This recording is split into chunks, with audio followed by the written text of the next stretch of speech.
Podcast Tricolor falando de São Paulo Futebol Clube. Salve, galera. Último pré-jogo do ano, São Paulo, Goiás, Goiás e São Paulo na Serrinha, né? Um duelo aí dos artilheiros do Campeonato Brasileiro, dos vice-artilheiros, né? Porque o artilheiro é o Cano.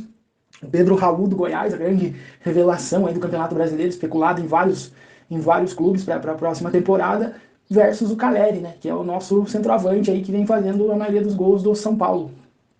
Último jogo da temporada, ainda existe uma possibilidade de classificação para pré-Libertadores, o que coloca o São Paulo com fortes emoções na rodada, né? O torcedor São Paulino vai ter fortes emoções, é uma rodada que promete fortes emoções, porque né, vai ser bolinha pipocando na tela todo momento, né? Como acontece sempre nas últimas rodadas dos campeonatos, é sempre emocionante, né? Eu lembro do campeonato de 2017, né, que apesar do São Paulo ter brigado o campeonato todo para escapar do rebaixamento, nas últimas rodadas, quando o São Paulo conseguiu escapar do rebaixamento, o São Paulo ainda tinha chance de pegar uma vaga na pré-Libertadores, justamente por causa dessa questão aí de virar G6, virar G8 e essa coisa toda. Então, desde lá de 2017, existe muita possibilidade, né, de classificar para a Libertadores e ficar fora de uma Libertadores que um clube grande como o São Paulo é muito ruim sempre, né? É sempre quase que um vexame, né? Com tanta vaga abrindo para clubes brasileiros, né? Na Libertadores. Em 2017, o São Paulo, na última rodada, eu lembro o jogo contra o Bahia, foi um jogo no Morumbi, o goleiro Gigante estava sendo especulado no São Paulo, estava quase acertado com o São Paulo, jogou pelo Bahia, fez um grande campeonato em 2017 pelo Bahia, e o Brenner foi escalado pelo São Paulo, né? Naquela última rodada, ali, o São Paulo estava com alguns desfalques, e o Brenner fez o primeiro gol dele com a camisa do São Paulo, um gol de falta, o São Paulo acabou empatando o jogo 1-1, e se o São Paulo tivesse ganhado o jogo, pelos resultados daquela última rodada, pasmem, o São Paulo em 2017, apesar de ter brigado por rebaixamento o campeonato inteiro praticamente, para escapar do rebaixamento, o São Paulo teria se classificado para a Libertadores, né? Para pré-Libertadores naquele ano de 2018. Só que daí isso aconteceu em 2019 e a gente sabe no que deu. Então a gente fica meio que, não é indeciso, assim, eu particularmente acredito que pelo ambiente do São Paulo, do jeito que está o ambiente, o São Paulo com tanta fofoca, tanto disque-disque, tanta gente infiltrada, que dá para ver, obviamente, claramente, pelas notícias que estão circulando aí, o último boato ali do esporro do Rogério Ceni no Pablo Maia, né?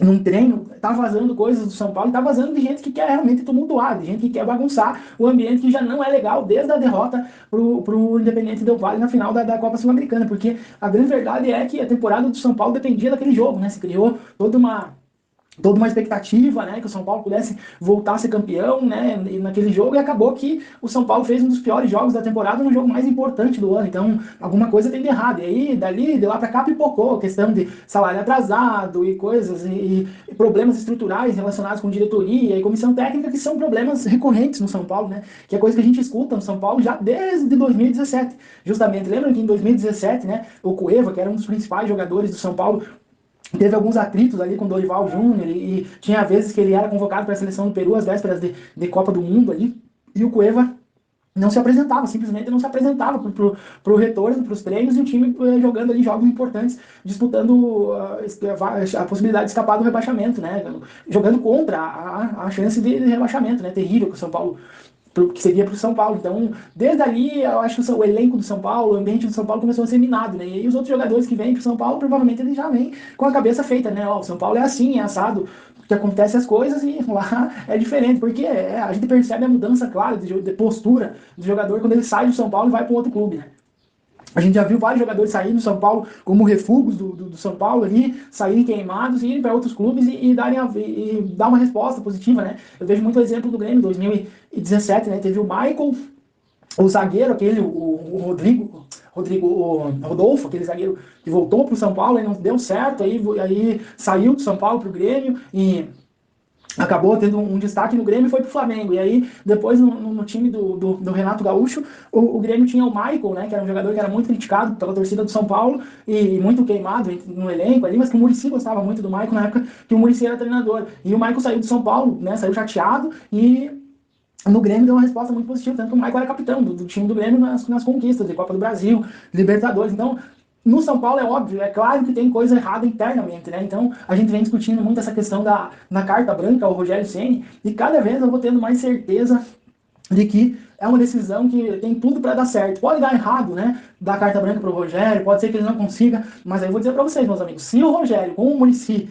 trabalhando junto com o São Paulo, o Muricy que deve estar saindo aí do São Paulo para a próxima temporada, acho que por questões de saúde também, até porque o Muricy já não é mais o mesmo e também não tem obrigação nenhuma de ficar dando expor em jogador vagabundo, né? Então, provavelmente o Muricy deve tá saindo aí do São Paulo. Eu espero que o São Paulo busque diretores, né? Também para o ano que vem, pensando numa questão do ambiente do futebol, pessoas realmente capacitadas, ou que o Rogério Ceni assuma a bronca e faça todos os papéis, assim como o Tele Santana fazia, né? Que o manager, a palavra manager, ela surge do cara que controla, né? O cara que tem o controle do ambiente do grupo. Então o Tele Santana também, ele agia assim, ele cuidava da parte da grama, ele cuidava da parte estrutural do centro de treinamento, né? O Tele Santana morou muito tempo ali no Morumbi, né? E também, né? E morava próximo ali, sempre cuidava muito da questão da grama, todas essas questões, né? Então, eu acredito que pode dar certo, sim, essa ideia de dar a carta branca ao Rogério Ceni, né? Por isso que eu tô fechado com o Rogério. E essa questão do Pablo Maia, né? É uma questão que, né? Respeito a opinião contrária, mas, ó,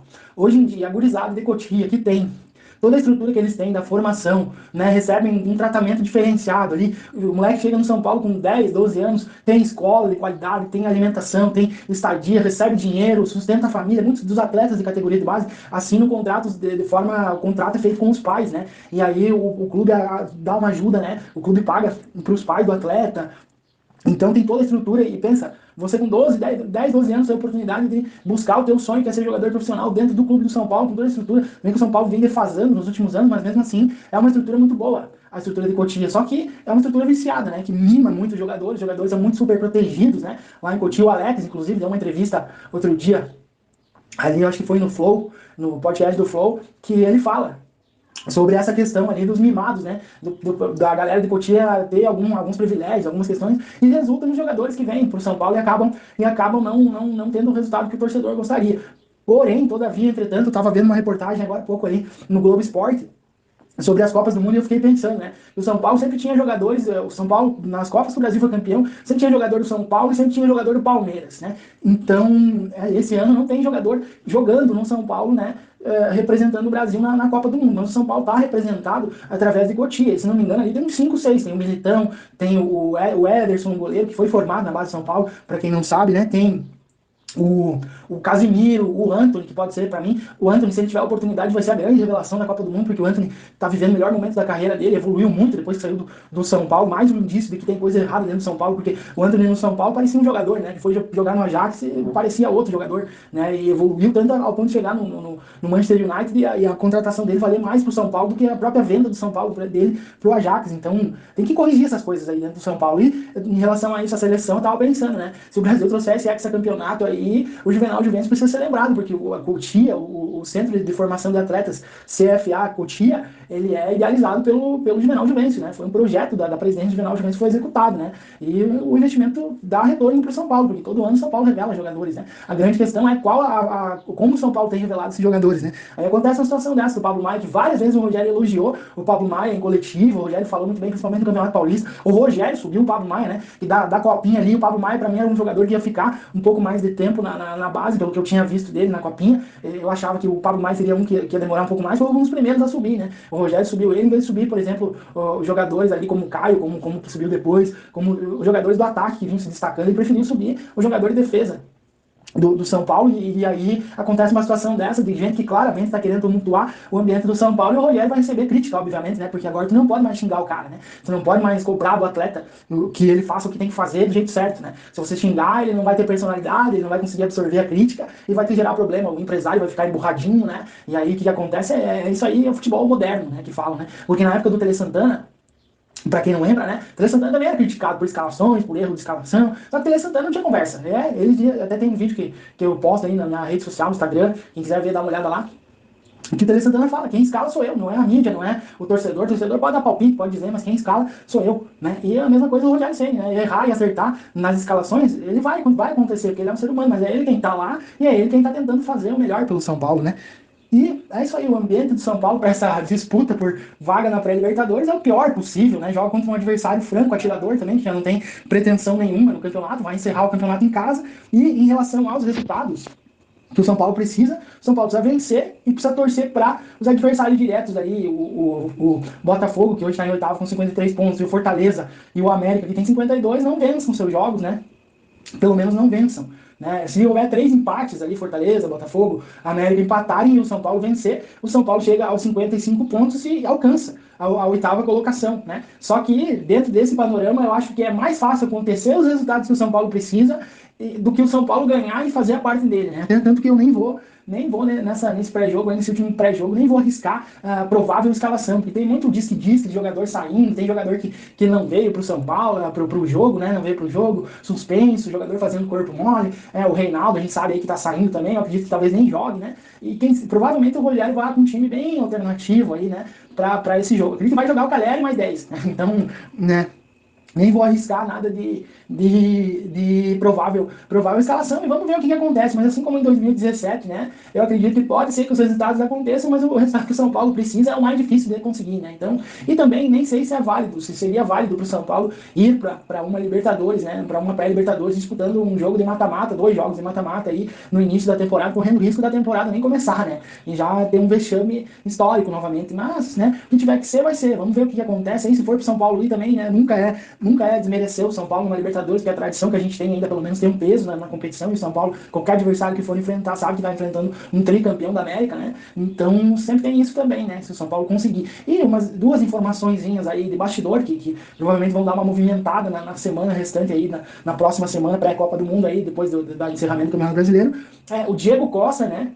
Tem uma informação no blog ali do Daniel Perrone, do São Paulino Sempre ali, que o Diego Costa não é só uma tendinite, né, que tem tirado ele dos jogos desde da final da Sul-Americana, e tá meio estranho realmente, né, o Diego Costa não estar jogando, né, porque uma tendinite se trata ali, daqui a pouco você joga com um pouquinho de dor e tal, mas se você quer jogar, você joga, né, então é mais complicado talvez do que apenas uma tendinite, né, vamos aguardar aí o desfecho, qual que seria o novo boato, qual que é o novo disque do São Paulo Futebol Clube. E uma outra informação muito correta, a meu ver, né, que o Rogério já em dezembro, ali provavelmente na metade de dezembro, né, quando fechar 30 dias de férias aí depois desse recesso, né? O Campeonato Brasileiro está terminando hoje, que é dia 12 hoje, se não me engano, né? O Campeonato Brasileiro está terminando ali pelo dia 16, 17 de dezembro, um pouco antes, né, do Natal, o Rogério Ceni vai estar voltando com a preparação, né? E claro que o jogador vai gostar, né? Nas férias dos caras, em dezembro, ali, você vai ter que vir fazer uma semana, porque normalmente tem aquela quebrada da semana de folga entre Natal e final de ano, que é obrigatório, né? Mas é muito válido, sim, fazer uma primeira semana de início, introdução da pré-temporada para continuar e fazer um trabalho bom depois, até porque o Campeonato Paulista já inicia no dia 15 de janeiro. Então, assim, é um tempo maior por conta da Copa do Mundo aí, que vai se ter para trabalhar, né, para fazer essa pré-temporada, mas o calendário é achatado da mesma forma, né? Então, né, vamos ver o que acontece aí. Eu reafirmo que estou fechado com o Rogério, né? Se precisar cobrar o ano que vem resultados, a gente vai ter uma possibilidade maior de cobrar, porque a exigência do Rogério assumindo essa postura de manager sobre o Rogério vai ser muito maior, né? Que o time realmente tenha resultados melhores. Mas a esperança tem que existir, porque se a gente não acreditar nas coisas também, o que adianta torcer pro time, né? Não adianta nada a gente ficar se iludindo se a gente não acredita e não vê saída. Eu vejo que o Rogério Ceni, pelo menos, é uma possibilidade de um fato novo que pode resultar numa solução boa pro São Paulo, né? Assim como pode não dar certo, mas eu prefiro dar um voto de confiança. É isso aí, galera. Ficou um pouquinho mais longo do que eu imaginava esse pré-jogo aí, mas se você curtiu essa análise aí, esse comentário, deixa seu like aí, se inscreve no canal, né? Sempre fortalecendo a mídia alternativa tricolor. Eu vou deixar aí também na descrição o link dos canais parceiros, né? Aí do podcast Tricolor. E segue lá a galera também, que tem uma galera, gente fina pra caramba aí, fazendo mídia alternativa do São Paulo Futebol Clube. Se você quer ficar bem informado sobre o São Paulo e tá sempre por dentro do dia a dia do clube, e você é realmente um torcedor que se importa, que sofre como a gente sofre, vem com a gente aí, segue o canal, né? Se inscreve no canal, deixa like, comenta aí, tamo junto aí. Um grande abraço.